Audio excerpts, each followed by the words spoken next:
А теперь представьте, что вы живете вот здесь, в Азнакаево.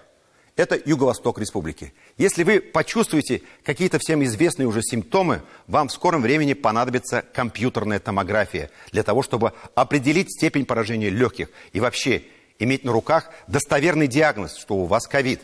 В Азнакаево никакого КТ нет. Это значит, что вас надо везти либо в Альметьевск, либо в Лениногорск. До обоих городов расстояние одинаковое. Это час езды. С вами или без, но скорой помощи нужно будет еще возвращаться обратно. Это еще час езды. 2 часа вы будете в дороге. И еще как минимум час вы будете ожидать своей очереди на томографию. Итак, минимум 3 часа займет вся эта процедура. А в Азнакаево всего 5 машин скорой помощи.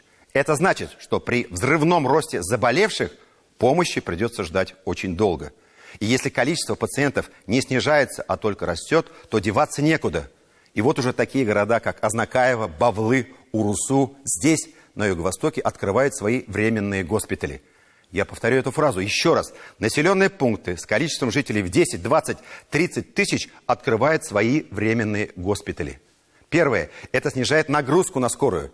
Снижает, но не до нуля, потому что все равно приходится ездить в крупные города. Ни в одном из этих райцентров компьютерного томографа пока нет. И второе. Это позволяет обеспечить людей местами в стационарах, обеспечить их лекарствами и уходом. Все эти госпитали открылись совсем недавно, в июле. Было ли когда-нибудь нечто подобное, чтобы для борьбы с инфекцией временные госпитали открывались даже в небольших населенных пунктах? Такого никогда не было. Все выпуски программы «7 дней» смотрите на YouTube-канале ТНВ.